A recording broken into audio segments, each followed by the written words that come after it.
Halo, perkenalkan nama saya Manadjas Dwi Anggara dari kelas Piwar 1A A1 dengan NIM 2202041152. Kali ini saya akan sedikit menjelaskan mengenai laporan tracer study.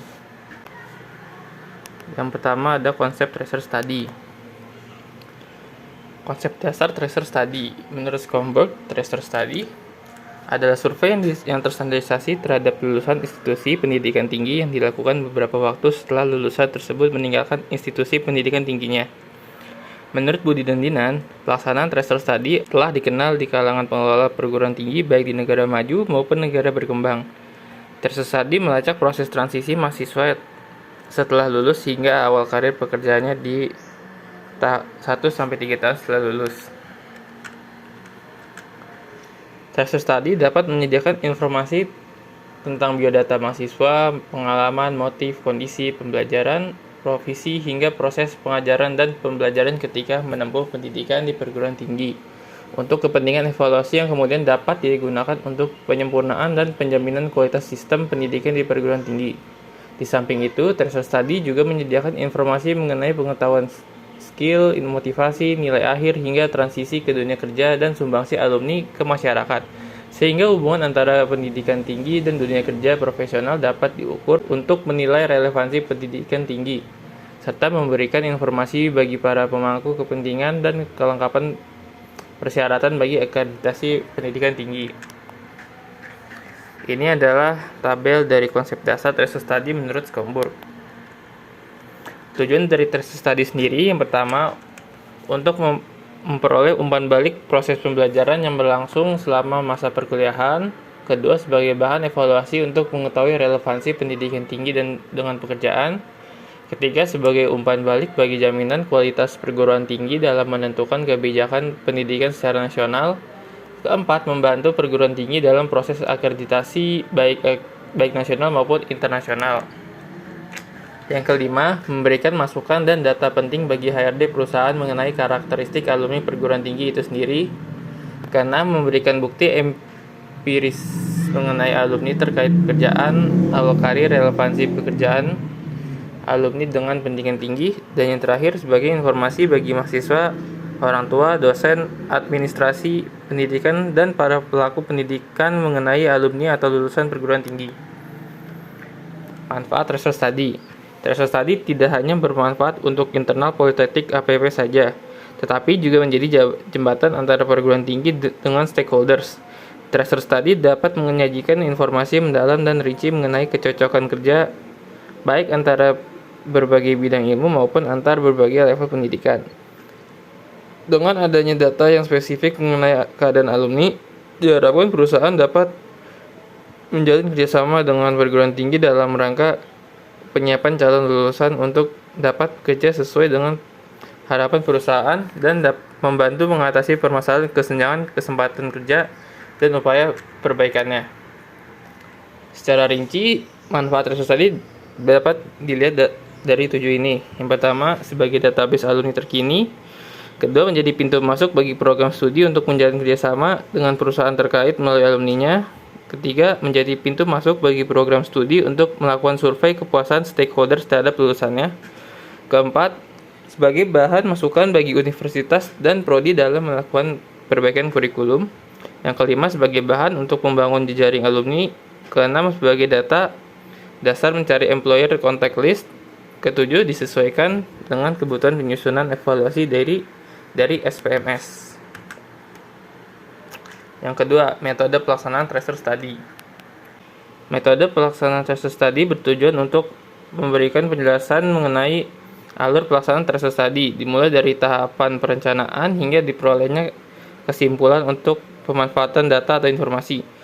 Dalam pelaksanaan tracer study 2022, pelindung adalah Direktur Politeknik APB Jakarta, sementara pengarah dan penanggung jawab adalah pembantu direktur 3 dan pembantu direktur 1. Ketua pelaksana program adalah ketua CDC.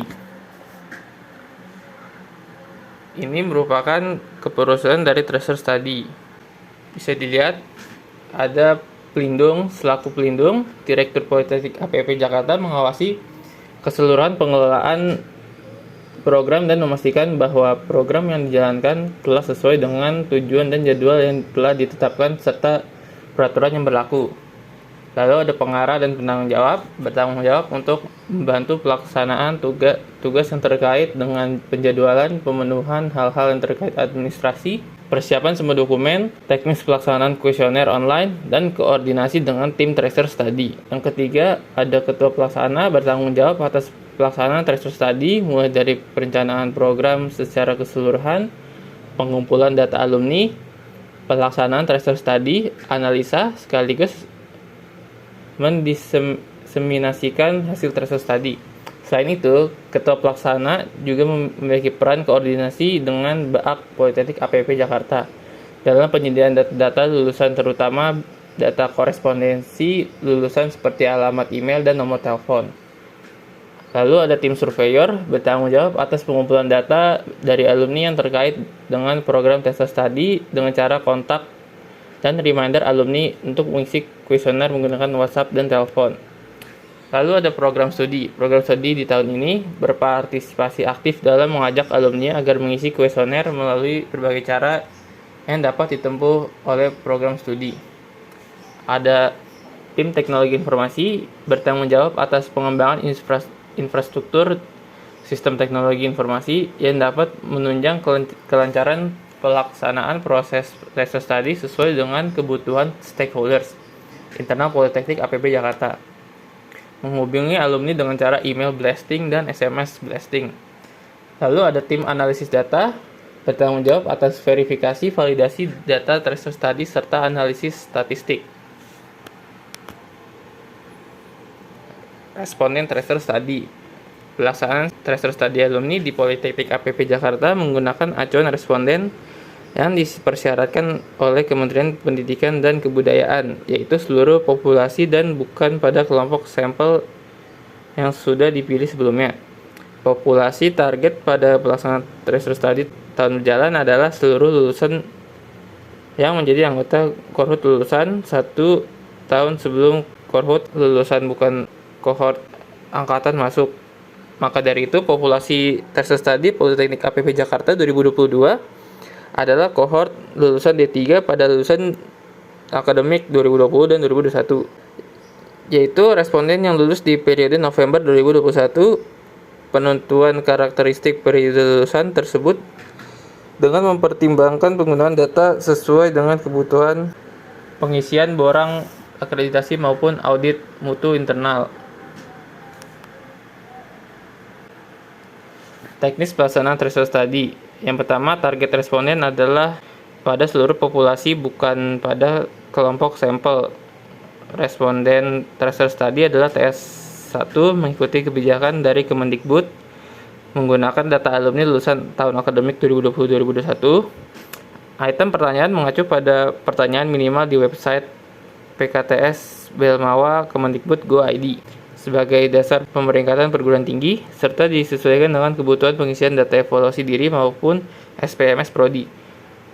Program studi berperan penting dalam mengajak lulusannya untuk mengisi tracer study melalui link tersebut. Data populasi tracer study Politeknik APP Jakarta diperoleh dari data lulusan yang bersumber dari BAK. Setelah data terkumpul, proses pengambilan data tracer study dilakukan selama 10 bulan dengan mengikuti jadwal kegiatan berikut.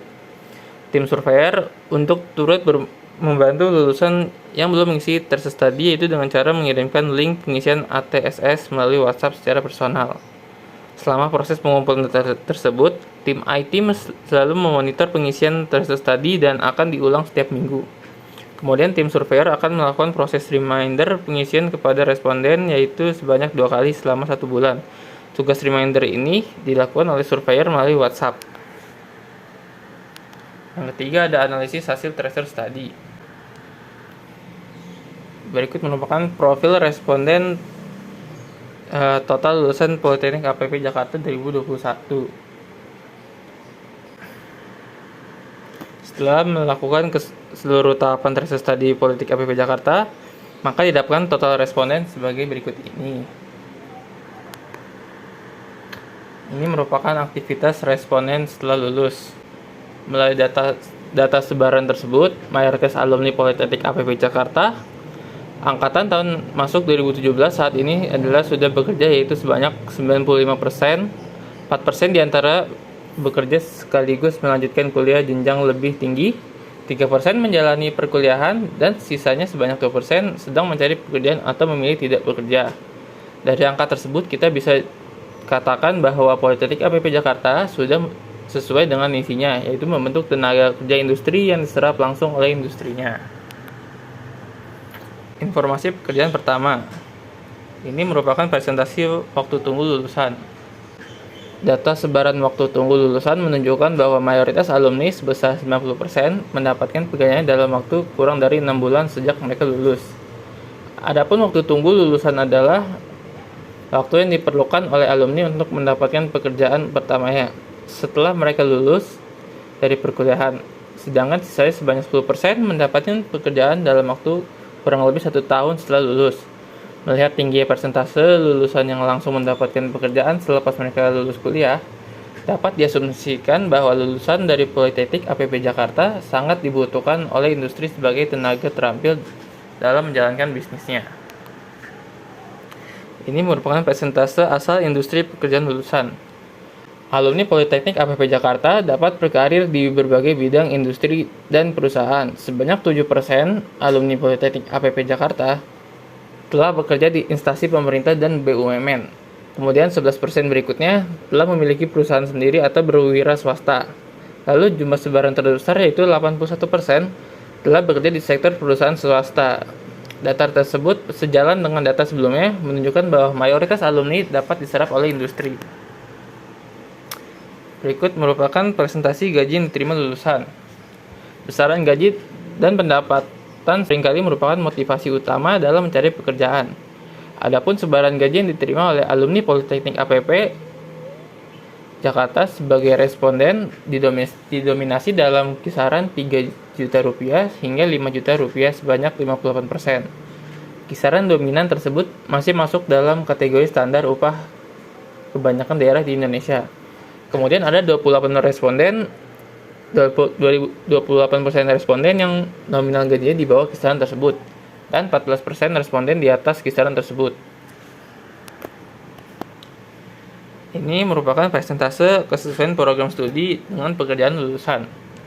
Dari data kesesuaian antara program studi dengan pekerjaan yang dijalani oleh responden, hanya 5% responden yang saat ini bekerja, namun sama sekali tidak sama atau tidak berhubungan dengan program studinya. Hal tersebut memberikan indikasi bahwa alumni dari Politeknik APP Jakarta memiliki peluang besar untuk mengisi bidang pekerjaan di industri yang link and match dengan pelajaran yang mereka terima selama perkuliahan. Tentu hal ini menjadi tantangan untuk senantiasa melakukan sinkronisasi antara kebutuhan tenaga kerja industri dengan kurikulum dan materi perkuliahan yang diberikan oleh Politeknik APP Jakarta. Ini merupakan presentasi kesesuaian tingkat pendidikan dengan pekerjaan lulusan. Pada data kesesuaian antara tingkat pendidikan dengan pekerjaan yang saat ini sedang dijalani oleh responden, menunjukkan mayoritas yaitu sebesar 98% berada dalam tingkatan yang sama. Artinya ketika mereka bekerja mereka ditempatkan dan diberikan tanggung jawab dalam level seharusnya diploma 3 bekerja. Lanjut, ada penilaian alumni terhadap layanan akademik Politeknik APP Jakarta. Dari gambar ini, layanan terhadap diskusi kerja lapangan, praktikum magang, dan perkuliahan dipersepsi baik oleh lulusan. Sedangkan layanan partisipasi dalam proyek riset dan data demonstrasi akademis masih dinilai cukup. Untuk itu, diperlukan peningkatan layanan agar seluruh layanan akademis yang diberikan setidaknya dipersepsi baik oleh lulusan. Lalu ada kompetensi lulusan. Kompetensi adalah seperangkat keterampilan atau kemampuan khusus yang diperlukan untuk melakukan suatu pekerjaan secara efektif. Kompetensi kerja atau kompetensi karyawan dapat memberikan gambaran yang jelas tentang apa yang diharapkan dari karyawan dalam kaitannya dengan kinerja di tempat kerja. Standar kompetensi lulusan atau SKL merupakan kriteria minimal tentang kualifikasi kemampuan lulusan yang mencakup sikap, pengetahuan, dan keterampilan yang dinyatakan dalam rumusan capaian pembelajaran. Target penguasaan kompetensi yang disyaratkan oleh industri adalah pada skala 4 atau setara dengan kriteria baik. Berikut merupakan penilaian kompetensi lulusan Politeknik APP Jakarta. Dari gambar tersebut, rata-rata kompetensi lulusan Politeknik APP Jakarta adalah memenuhi tuntutan kompetensi yang diinginkan oleh industri. Ada beberapa kompetensi seperti kemampuan bahasa Inggris, keterampilan riset, dan kemampuan negosiasi masih memerlukan usaha peningkatan ke depannya, sedangkan kemampuan lainnya adalah telah melampaui yang diinginkan industri. Yang keempat, kendala dan rekomendasi. Kendala yang pertama, SDM thesis study terbatas dan sebagian adalah dosen dengan tugas tambahan, sehingga pelaksanaan thesis study tidak maksimal dan hanya mencapai respon rate 86,24%. Yang kedua, tidak semua program studi bergerak secara aktif dalam melaksanakan thesis study, sehingga mengakibatkan tim surveyor harus menghubungi alumni yang belum mengisi kuesioner thesis study 2022 dan melakukan reminder sebanyak 4 kali agar alumni berkenan untuk mengisinya. Padahal alumni tidak tertarik untuk mengisi thesis study jika dikontak oleh program studi yang lebih dikenal oleh alumni. Ketiga, pertanyaan yang diajukan dalam kuesioner thesis study cukup banyak karena menyesuaikan pertanyaan wajib dari Kemendikbud. Hal ini menyebabkan alumni enggan untuk melanjutkan mengisi kuesioner thesis study. Selain itu, alumni menganggap pertanyaan yang diajukan terlalu pribadi sehingga merasa khawatir untuk melanjutkan menjawab pertanyaan. Untuk rekomendasi, yang pertama diperlukan suatu sistem terpadu yang bisa mengintegritaskan informasi mahasiswa hingga ke dalam thesis study. Yang kedua, diperlukan SDM tambahan untuk mengoptimalkan pengambilan data thesis study terutama pada tim surveyor. Dan yang ketiga, data rujukan pada thesis study untuk dapat segera diolah sebagai perbaikan kualitas lulusan terutama pada kompetensi yang masih memerlukan peningkatan keterampilan. Mungkin itu saja dari saya. Terima kasih banyak atas waktunya. Assalamualaikum warahmatullahi wabarakatuh.